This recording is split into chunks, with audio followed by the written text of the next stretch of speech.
Bonsoir à tous et merci de nous rejoindre dans l'info continue ce jeudi 15 janvier 2026. C'est sans doute la journée de la grande attente ce jeudi avec le regard essentiellement tourné vers la Commission électorale nationale autonome Sénat.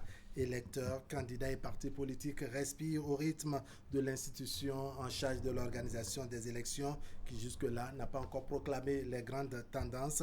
Chacun cherche à se situer quant aux résultats des élections communales et législatives du dimanche dernier, mais il faudra sans doute un peu plus de patience car tout se joue au niveau de la Sénat qui fait objet de toutes les attentions depuis hier. On tente de comprendre un peu l'effet de ce suspense sur les citoyens à travers les analyses de Franck Arounou et Juste Akapo. Franck Arounou, bonsoir. Bonsoir Wahab. Juste Akapo, bonsoir. Bonsoir Wahab et bonsoir à nos très chers amis téléspectateurs. Bienvenue sur le plateau de l'info continue. Franck Arounou, vous comprenez un peu les populations après le vote du dimanche. On a les calculatrices en main, on espère les résultats, on a le regard tourné vers la Sénat. Comment vous analysez cet état d'âme des populations? D'abord, je dois faire remarquer que nous avons une certaine sérénité qu'affichent les populations. D'abord, depuis le scrutin du 11 janvier dernier, cette sérénité-là continue avec un calme assez impressionnant où on n'a pas eu de revendications outre mesure, on n'a pas eu de tapage, on n'a même pas eu de déclaration, je dirais, qui puisse amener des soulèvements, qui puisse créer de doute dans la tête des populations. Ça, c'est très important et je tenais à le notifier. L'état d'âme de tout le monde en ce moment, partis politiques, acteurs de la société civile, même les observateurs qui sont venus d'ailleurs pour superviser un peu nos élections, notre état d'âme, c'est que l'attente a trop duré.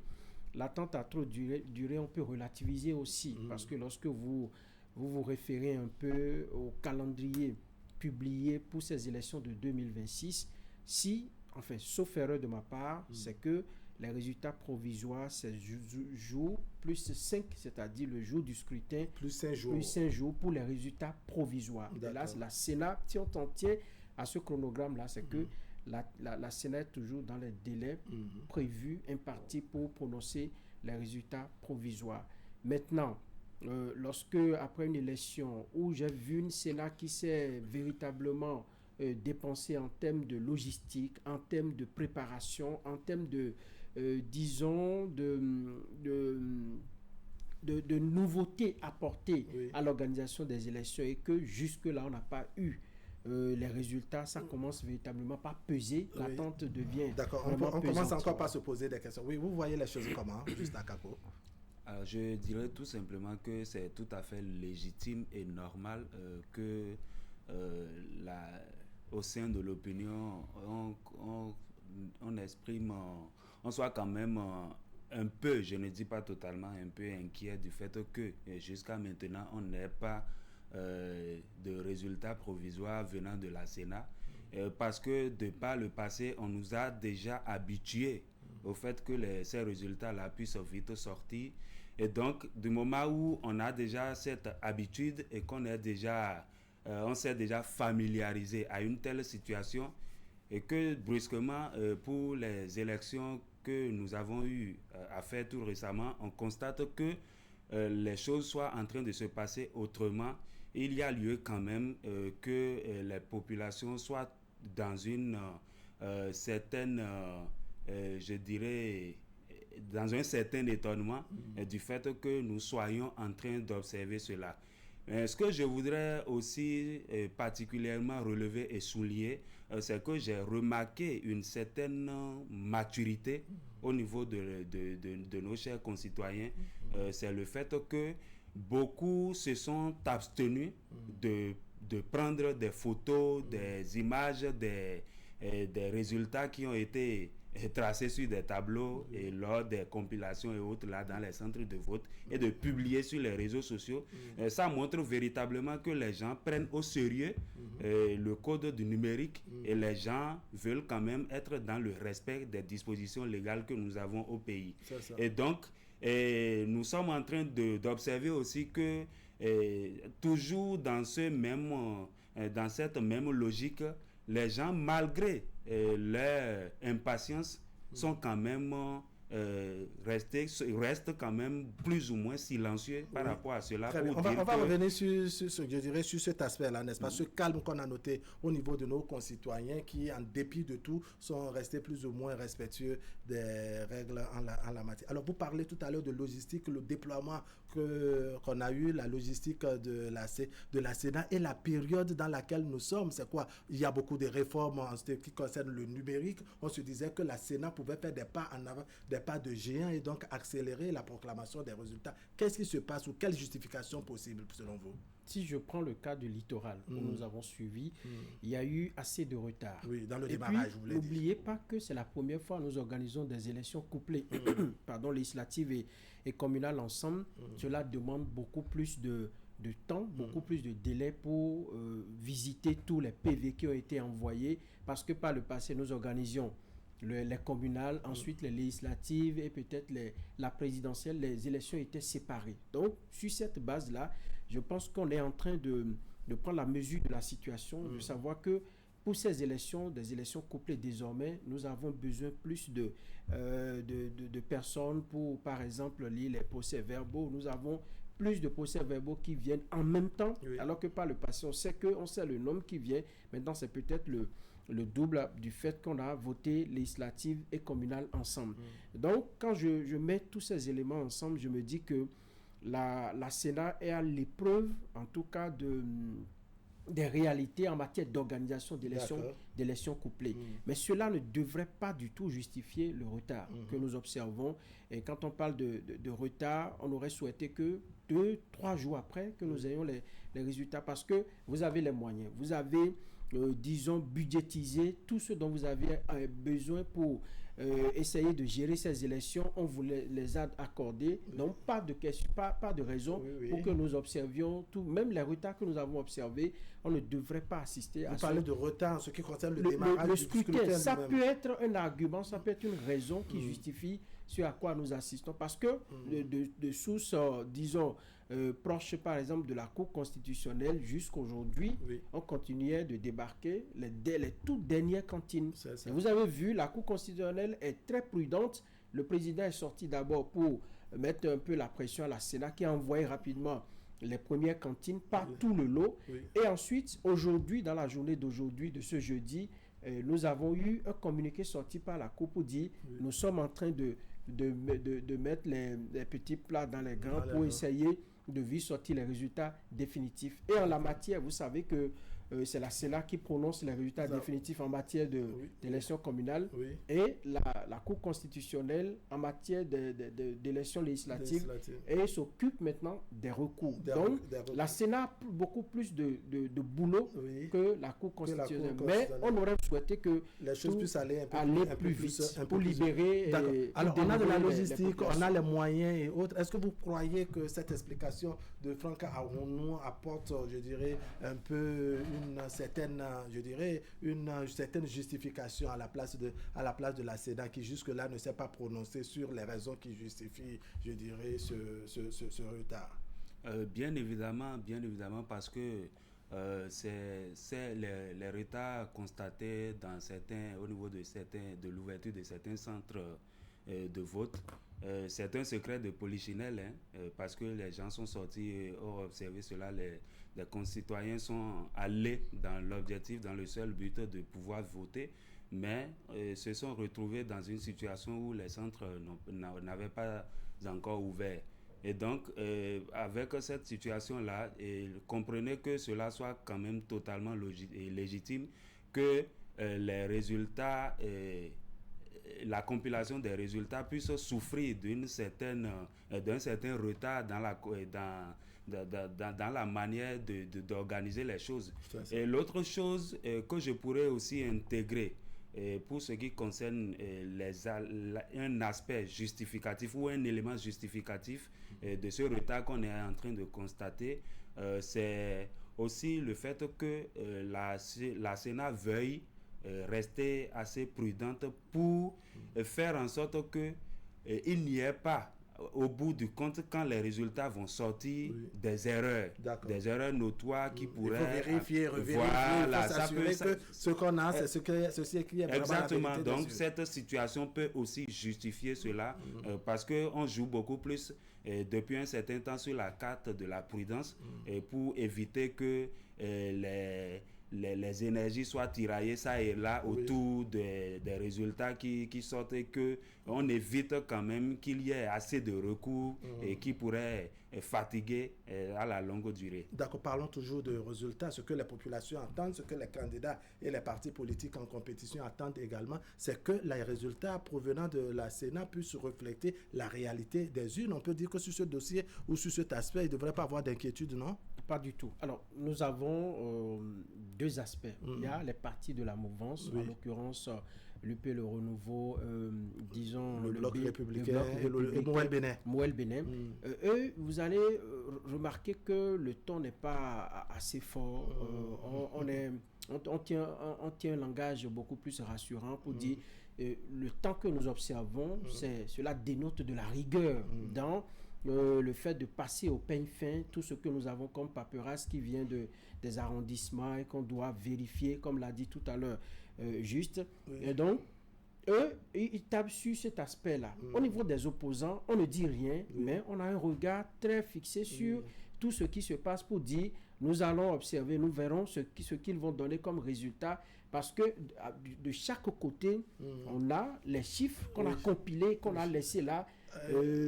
Comment on dit, calmos, douce, on a mis au frais et donc on sait déjà la physionomie à leur niveau selon eux des résultats. Mais il y a des détails que la Sénat peut prendre en compte, que les partis politiques ne peuvent pas forcément prendre en compte. Le tout ne suffit pas de voir sur un tableau le nombre de voix de suffrages exprimés, le nombre de voix obtenues par chaque parti politique pour dire « Voyez, j'ai gagné dans tel bureau de vote.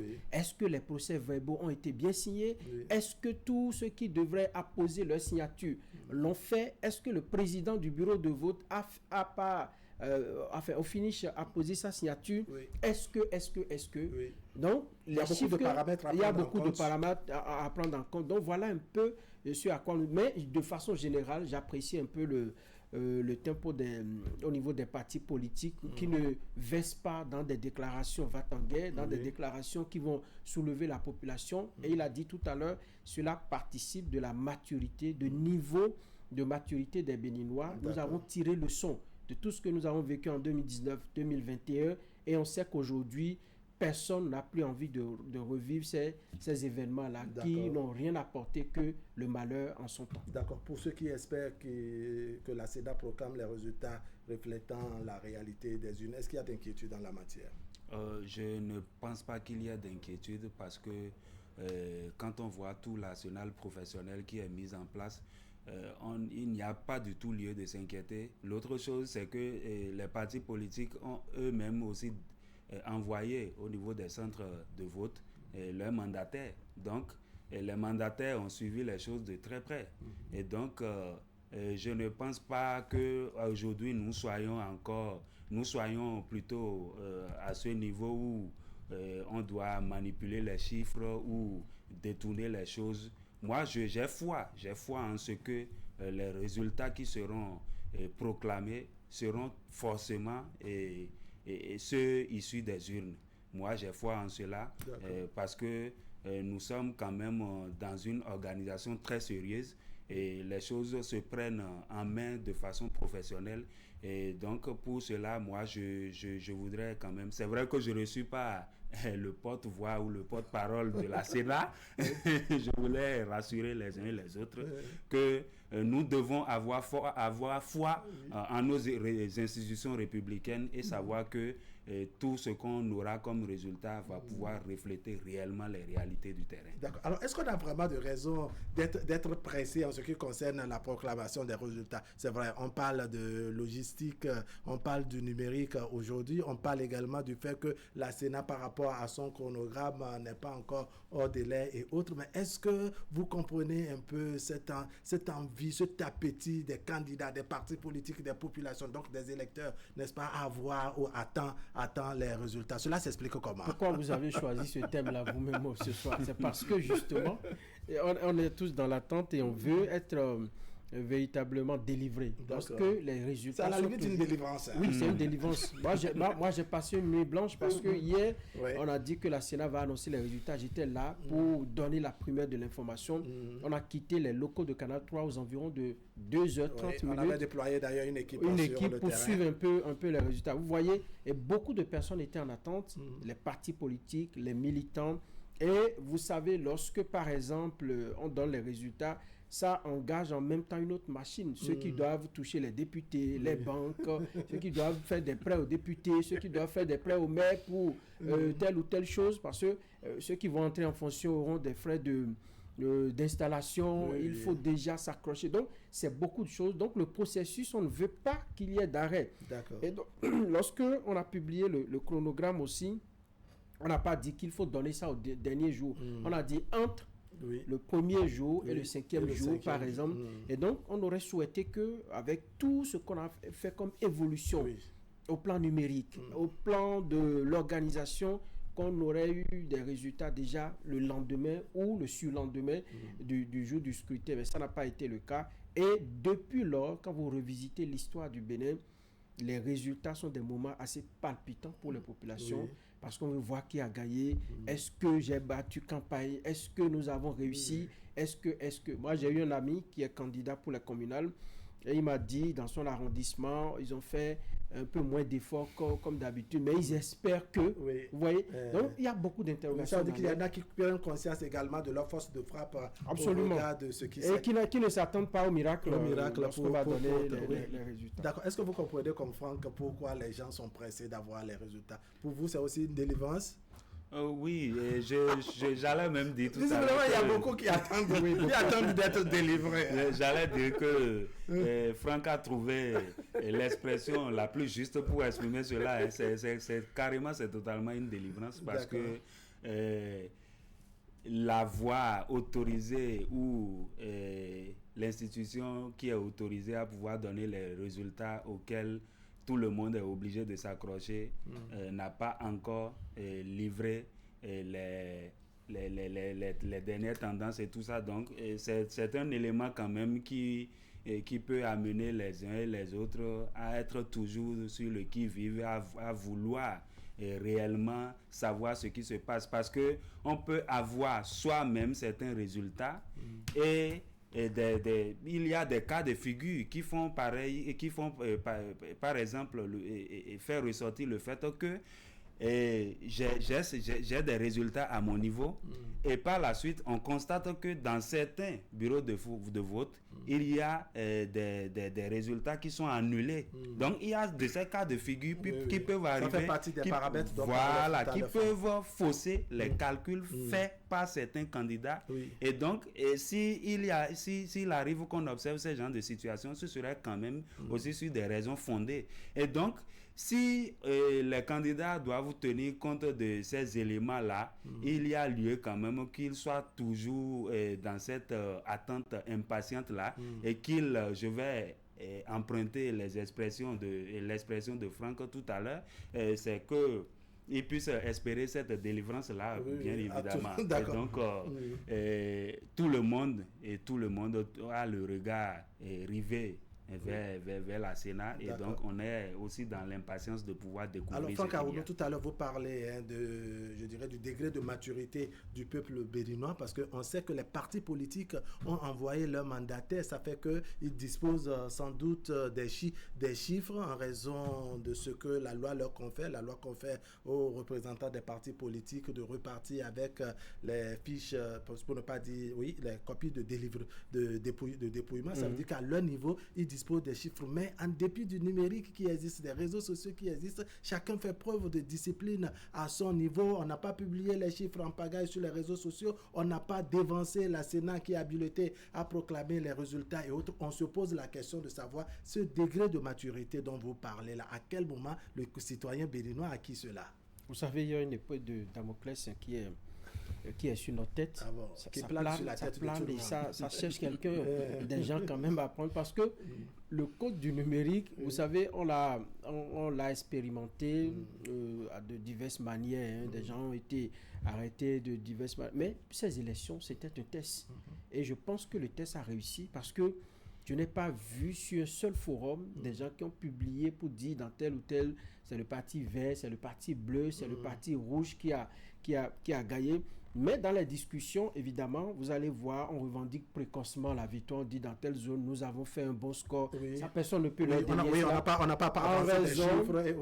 en raison de ce qu'affiche, disons, les dépouillements, mais on ne peut pas aller au-delà. Oui. Et je pense que si on continue comme ça, on va gagner plus en maturité, on va gagner en sérénité et en sécurité. Parce que, vous voyez, il suffit d'un geste mal fait, il suffit d'une publication mal faite et ça peut amener des violences dans certaines localités. Des gens qui ne se retiennent pas face à la provocation, ils vont céder, ça va amener des troubles.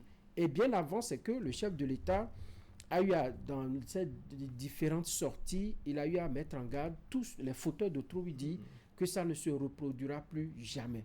Lorsque la première autorité qui est détentrice de la force publique vous le dit et que vous avez même la loi qui vous interdit de le faire. Vous savez, par le passé, même la presse, on avait des piles de documents et déjà le soir, on donnait déjà quelques chiffres, on dit dans telle zone, mais en se basant sur les données. Et on dit sous réserve des résultats provisoires de la Sénat. Cette fois-ci, aucun média, vous ne trouverez pas. Et même jusqu'au dernier jour de la proclamation des résultats, aucun média ne s'est aventuré dans cela. Je pense que c'est bien, mais il faudrait que le grand challenge, c'est que les résultats qui vont être proclamés, que ces résultats reflètent le visage réel de ce que nous avons eu dans les urnes. Parce que si ça n'est pas fait dans ce cas-là, ça va nous donner...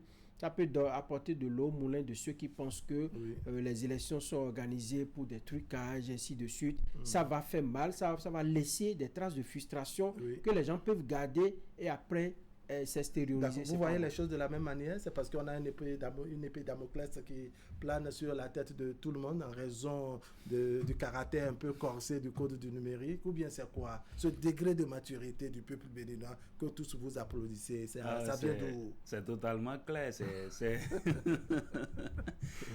Nous avons depuis un certain temps remarqué que lorsque vous décidez de dévier de la droite ligne tracée par les dispositions légales, vous êtes vite repêché et vous répondez de vos actes. Et donc, pour cela, on a eu déjà plusieurs cas. Et comme les gens voient ce qui se passe, les gens ont quand même pu faire cette expérience-là. Et est-ce que quelqu'un va oser vouloir tomber encore dans ces travers pour se retrouver là où on n'espère pas? Et donc, je pense que c'est compte tenu d'un certain nombre de situations qu'on a déjà observées de par le passé où des gens n'ont pas agi dans la droite ligne de ce que prescrit et de ce que nous indique le code électoral et qui se sont retrouvés dans les mailles de la justice. Et donc, avec ça, les gens se sont rendus à l'évidence que il va falloir quand même faire attention à ce qu'on publie sur les réseaux sociaux, à ce qu'on dit, et surtout dans une période très sensible comme celle des élections. Et donc, il ne faut pas... La loi est claire dessus, et l'institution, les deux institutions les plus habilitées à nous donner les résultats, c'est la Sénat et la Cour constitutionnelle, l'une avant l'autre. Et donc, il va falloir que l'on s'en tienne à cela pour ne pas jouer aux experts, ne pas jouer aux personnes. Ne pas se substituer à ces institutions. Exactement. Alors, quand on a fini de dire ça, est-ce qu'il n'y a pas un travail qui a été fait également par les partis politiques en termes de sensibilisation, de moralisation de leurs militants et autres, que tout cela a joué, a pesé dans la balance pour qu'on puisse avoir cette maturité dont vous parlez? En tout cas, ces scènes de non-violence qu'on a pu observer. Oui. Parce que vous savez, ils étaient conscients, ces partis politiques, que le taux de participation n'était pas une chose gagnée d'avance. Donc, quand vous allez devant ces populations et vous tenez des propos de haine, des propos qui vont diviser, vous les éloignez davantage de l'objectif numéro 1 qui est de venir voter. Parce que si les populations ne votent pas, vous n'allez pas recueillir leur voix. Donc, je pense que sur le terrain, lors de la campagne, les partis politiques ont tenu compte de cela, que ce soit opposition ou mouvance, je crois qu'ils ont tenu compte de cela. Et puis, vous savez, l'événement du 7 décembre en a été pour beaucoup. Les gens ont eu peur, beaucoup ont senti la nécessité de sauver la République. Pour sauver la République, c'est d'adopter des comportements orthodoxes, des comportements citoyens, des comportements de non-violence. Lorsque les gens ont déployé la violence, ils ont vu de leurs yeux et ils ont entendu le rapport qui a été fait. C'est des tirs de munitions, c'est beaucoup de bruit. Ceux qui sont restés dans la zone de Tobin, et ils ont témoigné. Et donc, on se rend compte que la violence, il y en a. Et lorsque on déclenche la violence, pour l'arrêter, c'est compliqué. Donc, notre République a été, pour nous, la chose la plus essentielle. Et pendant les élections également, on sait que avec une erreur, ça peut carburer. D'accord. Donc, on a tenu compte de tout cela. Les partis politiques, lorsqu'ils vont... D'ailleurs, il n'y a pas eu trop... on n'a pas célébré l'argent. C'est lorsqu'il y a l'argent, qu'il y a du bruit et tout ça là. Ils ont passé des messages pour convaincre. Donc, c'est très important et c'est en cela que je dis, si nous continuons comme ça, les élections vont s'organiser un peu comme des tests, des tests à l'avenir. Vous y allez, c'est les plus compétents qui vont véritablement gagner. On a vu des gens qui ont déployé des arguments, qui ont convaincu par des arguments et non pas ce que... non pas le franc CFA pour vous faciliter la tâche. Alors, il y a qu'au-delà des partis politiques également, beaucoup s'étaient investis, pas investis en termes d'argent, mais beaucoup s'étaient investis, n'est-ce pas, à travers les séances de prière, les leaders religieux sont entrés dedans, les têtes couronnées également, la société civile, chacun à son niveau, comme le disait Franck, a essayé de sauver la République à sa manière. Peut-on dire que tout cela a contribué pour que nous ayons ce calme qui a, je dirais, entouré le scrutin jusqu'à l'heure où nous parlons? On ne peut pas exclure cela des éléments ayant contribué à ce calme, à cette sérénité que nous avons observée. On ne peut pas exclure cela du moment où chacun a contribué à sa manière à ce que la République tienne debout, la République soit sauvée et que nous puissions continuer à vivre dans un climat de quiétude totale et d'harmonie. Et donc, je pense que ces leaders religieux et la société civile ont aussi joué un rôle vraiment primordial parce qu'à travers les messages qui sont adressés au public et aussi les prières qui sont faites, parce qu'on ne peut pas occulter, on ne peut pas balayer du revers de main le rôle que joue le côté spirituel dans tout au niveau du bien-être de la population. Et parce qu'il va falloir que du point de vue spirituel, les choses soient d'abord au point avant que l'on n'en vienne sur l'aspect physique. Et donc, je pense que surtout, c'est que nos différentes religions s'investissent beaucoup aussi dans cette promotion de culture de paix et d'harmonie et aussi de sérénité et aussi surtout de sensibilisation parce que nous le veuillons ou pas, ce sont les mêmes personnes qui vont voter, les mêmes personnes qui vivent au sein de la République, qui vont aussi qui pratiquent ces voilà, donc, d'accord, on vous aurait compris juste ça. Alors Franck Arounou, votre mot de conclusion sur vos attentes, n'est-ce pas, à l'heure actuelle au niveau de la CEDA. On a peu de temps puisque le temps est Parakou, qui au lieu d'aller à ces élections, elle a dit je n'y vais pas, je vais beaucoup plus promouvoir, je vais m'investir dans la culture de la paix. Et elle a organisé une grande prière avant les élections. C'est pour dire que chacun à son niveau avait un challenge, un défi à relever. C'est de travailler à ce que ça ne vienne pas de la personne. Vous avez vu sur les mêmes dans les médias, il y a des choses qu'on s'est refusé véritablement de faire et chacun à son niveau a joué sa partition. Je pense que le peuple béninois est à saluer.